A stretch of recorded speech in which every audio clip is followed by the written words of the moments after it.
За та бүхэндээ өглөөний мэнд хүргэе. Уул уурхайн тойм хөтөлбөрийн 8 дахь дугаар эхлэхэд бэлэн боллоо. За өнгөрсөн хоногудад бүгд найрамдах Хятад ард улсын ардын их хурлын чуулгантай холбоотой сонирхолтой мэдээллүүд, зэсийн зах зээлийн хөдөлгөөн, эрэлт нийлүүлэлтийн тухай, за мөн дэлхийн томоохон уул уурхайн компаниуд төслүүдийн нэгдэл, худалдан авалт болон Канада улсын бодлогын шинжилгээлийн талаар та бүхэндээ мэдээлэл хүргье. За 3 дугаар сарын 4-өөс 11-ний хооронд бүх хятадын ардын төлөөлөгчдийн их хурлын чуулган болж өнгөрлөө. За энэ чуулганаар бол 14 дахь удаагийн сонгуулийн 5 жилийн төлөвлөгөөг хэрэгжүүлэх хамгийн сүүлчийн жил, маш чухал жил гэж үзэж байгаа. За дараагийн 15 дахь 5 жилийн төлөвлөгөөг боловсруулах жил юм байна. За эдийн засгийн өсөлтийг бол 2025 онд 5% байхаар төлөвлөсөн байна. Энэ нь бол өмнөх үзүүлэлтийг хэвээр хадгалж, за дутуу үлдээсэн энэ төлөвлөлтийн ажлуудыг бол сайжруулах ийм төлөвлөгөөтэй юм байна. За эдийн засгийг дэмжих зорилгоор бол 411 тэрбум орчим долларын бонд гаргаж дотоодын хэрэглээгээ дэмжинэ. Бүгд найрамдах Хятад ард улсын экспортын үйл ажиллагаа бол энэ Америкийн нэгдсэн улсын бодлого болон бусад гадаад зах зээлийн бууралттай холбоотой хямрах магадлалтай байгаа учраас дотоодын зах зээлээ дэмжиж, дотоодын хэрэглээгээ дэмжих ийм зорилгыг агуулж байгаа юм байна. За ер нь бүгд найрамдах Хятад ард улсын зах зээл бол 1990-2000-ад оны үед бол экспорт дээр суурилсан, экспортоос хамгийн гол орлогоо олдог ийм зах зээл байсан юм байна. За одоо бол 2015-16 оноос хойш бол үндсэндээ экспорт хумигдсанаар энэ эдийн засгийн өсөлт бол харьцангуй саарч эхэлсэн ийм жилүүд бол өнгөрч байгаа юм байна. Ийм учраас бол дотоодын хэрэглээгээ одоо дэмжиж, зах зээлээ бол тогтвортой барих ийм бодлогыг баримталж байгаа юм байна. За энэний хамгийн гол зүйл нь бол орлогыг дэмжинэ, цалин хөлсийг нэмэгдүүлэх, жижиг дунд үйлдвэрлэлийн ажлын байрыг нэмэгдүүлэх, за үйлчилгээний салбарт бол шинээр төрөл зүйлийг нэмэгдүүлж, хүртээмжийг бий болгох, за орон сууц автомашины худалдан авалтыг дэмжих, за худалдаанд тавьсан олон тооны зохицуултуудыг бол сулруулах, за хэрэглээний зээлүүдийг дэмжих, янз бүрийн худалдан авалтын татварын хөнгөлөлтийг бий болгох гэдэг арга хэмжээнүүдийг авах юм байна. За энэ уул уурхайн салбартаа ер нь ямар холбоотой юм бэ? За манай улсын энэ нүүрс болон төмрийн зах зээлтэй яагаад ийм уялдаатай юм бэ гэдэг талаас нь бас тайлбарлахыг хичээе. 2025 оны зорилтод бол нэг зүйл туссан байгаа нь big ticket гэдэг ийм хөтөлбөр байгаа юм. Орон сууцны борлуулалтыг дэмжих, өөрөөр хэлбэл орон сууцны худалдан авалтыг дэмжихийн тулд ипотекийн зээлийг бол сайжруулна. Ингэснээрээ бол гангийн үйлдвэрлэлийн хэрэгцээг бол нэмэгдүүлнэ. За мөн дэд бүтцийн хөрөнгө оруулалтыг бол хөдөө орон нутгийн болон хот суурингийн дэд бүтцүүдийг бол сайжруулна гэсэн ийм төлөвлөлтийг хийсэн байна. За гэхдээ энэ нь бол юу хэлж байгаа вэ гэхээр нэгэнт бүгд найрамдах Хятад ард улс бол хангалттай хэмжээний хөрөнгө оруулалтуудыг энэ дэд бүтцийн салбарт хийчихсэн. За одоо хийгдэх дэд бүтцүүд маань бол магадгүй нөгөө хэрэглээний шат дараалалаараа бол нэлээд тийм сүүл ирэмблэгдсэн ийм төслүүд байх учраас магадгүй нөгөө санхүүжилтийн хувьд бол бас боломж болцоо муутай байж магадгүй маа гэдэг ийм таамаглалуудыг шинжээснээр бичсэн байлээ. За мөн автомашин худалдан авах болон цахилгаан хэрэгсэл худалдаж авахын авахт нь бол урамшууллыг бий болгоно, дэмжинэ гэдэг ийм хөтөлбөрүүдийг бий болгосон төлөвлөсөн байгаа юм байна. За бас нэг маш чухал зүйл бол энэ хиймэл оюун ухаан дээр төвлөрсөн дата төвүүдийг дагсан дэд бүтцийн хөрөнгө оруулалтууд бол ихээр хийгдэх боломжтой гэдэг ийм зорилгоодыг дэвшүүлсэн юм байна. За ингэснээрээ бүгд найрамдах Хятад ард улс маань хэрвээ энэ дээрх хэрэглээнүүдийг бий болгож чадах юм бол гангийн өсөлт бол гангийн зах зээлийн хамгаалах, гангийн үйлдвэрлэлээ хамгаалах боломжтой юм аа гэдэг ийм төлөвлөлтүүдийг хийсэн ийм хурал болсон байна. За үүнээс харахад бол за хэрвээ бүгд найрамдах хятад ард улсын 2025 оны энэхүү зорилт биелэх юм бол манай энэ нүүрсний зах зээл бол харьцангуй тогтвортой байх боломжтой юм байна гэдэг дүгнэлтэнд хүрч болохоор байна. Трампын Трамп тариф гэдэг баг нэрсчих шиг болоо. Трампын асуудлаас болоод бол ер нь Америк нэгдсэн улс руу алт болон зис экспортлох, алтыг нийлүүлэх, зисийг нийлүүлэх үйл ажиллагаа бол маш их хэмжээтэй өссөн байгаа юм. За учир нь юу вэ гэхээр энэ тарифаас өмнө нь бол Америк нэгдсэн улсын зах зээл рүү зисийг хүргээд гайлын бүрдүүлэлтээ хийчих юм бол дараа нь бол энэ гайлын татвараас чөлөөлөгдөх боломжтой юм байна гэдэг ийм зорилгоор бол маш их хэмжээний өнгөрсөн саруудад бол 70,000 орчим тонн зэсийн бүтээгдэхүүн Америкийн зах зээл рүү нийлүүлэгддэг байсан бол одоо нийлүүлэгдэхээр явж байгаа замдаа явж байгаа 500 гаруй мянган тонн байна гэдэг ийм мэдээллийг хөрөнгө оруулалтын шинжээснээр бичсэн байна. За үүнтэй зэрэгцээд бол бүгд найрамдах хятад ард улсын цахилгаан эрчим хүчний систем сэргээгдэх эрчим хүчнийхээ системд оруулсан хөрөнгө оруулалт бол 33%-аар өсөж 43.6 тэрбум хүрснээр бол энэ зэсийн эрэлтийг бас нэмэгдүүлээд зэс маань бол одоо 1 тонн нь $10,000 давсан юм үнэтэй болж байна. Энэ бол түүхэн дээд үзүүлэлт.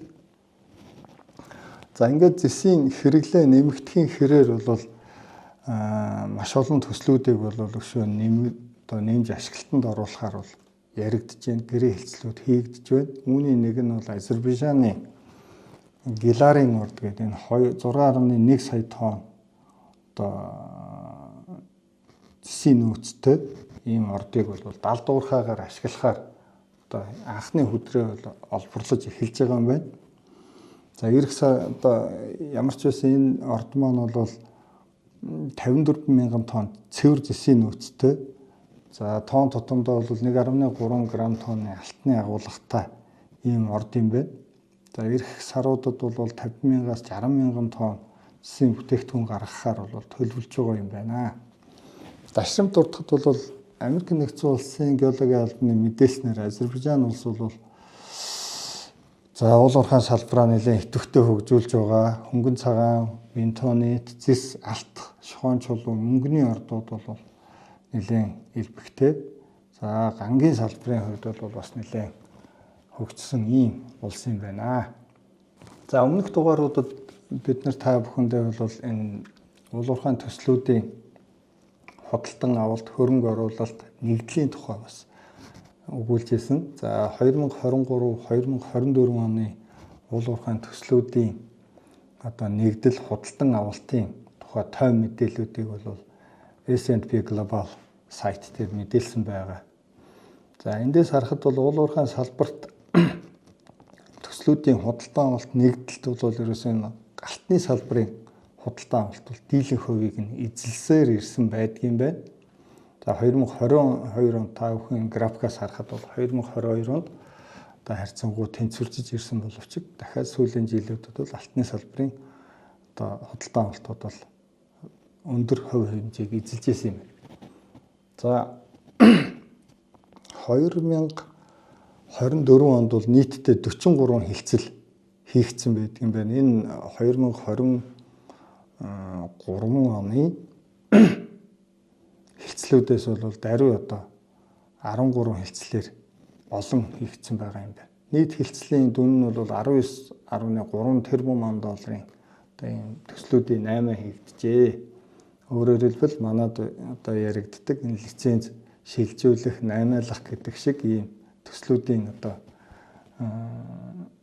8-аад хийгдсэн юм байгаа юм байна. За ерөнхийдөө бол 2024 онд 26.5 тэрбум долларын ийм маш том хэмжээний гэрээ хэлцлүүд хийгдсэн байт юм байна. За эдгээрээс бол хамгийн томоор нэрлэгдэж байгаа 3 алтны төслийг та бүхэндээ бас сонирхуулъя. Эхнийх нь бол 2024 оны 12 сард Northern Star Resource гэдэг компани Gray Mining-ийг $326 тэрбум доллараар худалдаж авсан. байд юм байна. За мөн Lundin Mining BHP Group хамтраад Канадын Filo компани 3.3 тэрбум $3 одоо хөдөлж авсан юм байна. Энэ төсөл нь бол зис алтны төсөл байсан юм байна. За Anglo Gold Ashanti түрүүчийн дугааруудад ярьжсэн Zitamin гээд энэ төслийг бол $248 тэрбум хөдөлж авжээ. За ер нь эдгээрээс харахад бол 2025 онд ч гэсэн энэ алтны төслүүдийн нэгдэл худалдан авалтын үйл ажиллагаанууд бол нэлээд эрчимтэй явагдахаар бол тоймлж байгаа юм байна. За хэдийгээр алтны төслүүд бол одоо энэ эрчимтэй худалдан авагдах, хөрөнгө оруулах ийм үйл ажиллагаа эрчимжиж байгаа ч гэсэн нөгөө алтанд хөрөнгө оруулахын сонирхлоос хамаарат бол бас компаниудын хэлцлүүд бол бүтлгүүтэх юм шинж тэмдэг ажиглагдаж байна. Австралийн Gold Road Resource компаниг Өмнөд Америкийн Goldfields гэдэг компани бол худалдаж авъя 100% худалдаж авъя $2.4 тэрбум $4 худалдаж авах саналыг хургуулсан боловч за энэ нь бол одоо Gold Road бол татгалцсан байна. За энэ төслүүдийн хамгийн одоо чухал төсөл нь бол энэ Австралид байдаг Gruyere гэдэг энэ төсөл байдаг юм байна. Gold Road бол 50% нь эзэмшдэг, Goldfields бол 50% нь эзэмшдэг юм байна. За энэ бол 2013 онд анх илрүүлсэн ийм төсөл. За хэрвээ энэ Goldfields, Gold Road-ыг 100% эзэмших юм бол энэ төслийг бол 100% эзэмшиж за дараагийн одоо хайгуулын шатнд хөрөнгө оруулалтуудыг бол бүрэн одоо хяналтандаа авахар ийм саналуудыг бол дэвшүүлж ирсэн юм байна. За энийг бол олон нийтэд зарлсныг нь бол Gold Road-ийн зүгээс бол эсэргүүцсэн мэдээлэл гаргасан байт юм байна. За зөрүүлээд бол энэ Gruyere гэдэг төслийнхээ 50%-ийг нь бид нөр өөрсдөө худалдаад авчаа гэдэг юм саналыг хүртэл тавьсан байлээ. За ер нь тэр Gruyere гэдэг байгаа төсөл ямар учиртай юм бэ гэхээр 2013 онд бол Gold Road нээсэн. За 2016 онд бол 50%-ийнхаа хувьцааг зараад Goldfields-ээс хөрөнгө оруулалт хийгээд төслийн үйл ажиллагааг эхлүүлсэн байт юм байна.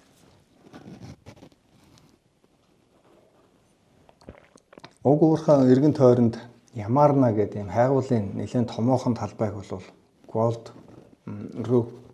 Road компани эзэмшдэг юм байна. За хэрвээ энэ төслүүд нь ингээд амжилттай болчих юм бол энэ хайгуулын төслүүдэд бас хөрөнгө оруулалт хийгээд Австралийн нутаг дэвсгэрт бол дараагийн шатны томоохон алтны үйлдвэрлэлийг эхлүүлэх боломжтой байсан юм аа гэж компани зүгээс мэдгдсэн байна лээ. За дараагийн нэг чухал мэдээ бол яг Канада улс маань одоо 1-р сард болсон Roundup сая одоо PDAC дээрч мэдгдсэн Канадын удирдлагын зүгээс бол уул уурхайн салбарт зохицуулалт хийдэг маш олон хууль тогтоомж энэ зөвшөөрлүүдийг бол хялбаршуулна, давхарцсан шаардлагуудыг бол багасгана гэдэг юм мэдээллүүдийг өгч ирсэн. Канадын ерөнхий сайд Марк Карни өнгөрсөн 7 хоногт бол мужийн захирагч нартай 13 захирагч нартайгаа уулзалт хийснийхээ дараа сэтгүүлчдэд мэдээлэл өглөө. За энэ өгсөн мэдээллээр бол холбооны засгийн газар болон мужуудад дээр өгөгддөг давхарцсан энэ зөвшөөрлүүдийг шаардлагуудыг бол арилганаа. За тэгээд энэ томоохон төслүүд дэд бүтцийн болон уул уурхайн томоохон төслүүдийг бол одоо цааш нь одоо үргэлжлүүлнэ гэдэг энэ мэдээллийг өгсөн. Түүнтэйгээ холбоотойгоор хэд хэдэн төслүүдийг бол Дестралыг нь зарласан. Энэний хамгийн том төсөл нь бол энэ British Columbia-ийн нутагт байдаг LNG буюу байгалийн шингэрүүлсэн хийн төслийг бол хэрэгжүүлэх амлалтыг өгсөн. За ер нь хөрөнгийн татварыг бол 50-аас 66% хүртэл нэмэгдүүлнэ гэсэн юм шийдвэр гаргасан байсныг бол цуцлахаа мэдгдсэн. За мөн хэрэглээний нүүрс төрөгчийн татварыг бол цуцлах шийдвэр гаргасан гэдгээ мэдээлэл өгсөн байна. За үүнээс гадна Карни одоо дид бүтцэд холбогдоогүй уул уурхайн төслүүдийг холбохын тулд First Mile гэдэг юм нэг сан байгуулж байгаа мэдгдсэн юм байна. Энэ нь юу болж байгаа вэ гэхээр дид бүтцийн төсөл одоо сүлжээнээс хол байгаа төслүүд рүү ямар нэгэн одоо эдийн засгийн бүслүүрт нь одоо ингээд нийлүүлэхийн тулд одоо дэд бүтцийг нь барьж байгуулнаа. Яг одоо л бид нэр барьж байгуулах хэрэгтэй гэдэг ийм мэдээллийг өгсөн байна. За ер нь эндээс харахад бол Америкийн нэгдсэн улс, Канада, одоо Сауди Араб гэх улсуудад бол тодорхой хэмжээнд энэ уул уурхайн төслүүдийг явуулах, цааш нь үргэлжлүүлэхэд ийм бодлогын дэмжлэг үзүүлэх үйл одоо процессыг бол айгүй өргөнөөр бий болж байна гэж харагдаж байна. За ингээд та бүхэндээ бол мэдээллийг хүргэлээ. Баярлалаа. Та бүхэн subscribe дараарай. Манай хөтөлбөр бол одоо энэ 10 дахь дугаараас эхлээд одоо хөтөлбөрийнхөө хэлбэрийг бол жоохон өөрчлөөд одоо зочинтой ярилцлага маягаар хийгдэхээр бол төлөвлөгдөж байгаа гэдгийг та бүхэнд дуулгая. За баярлалаа.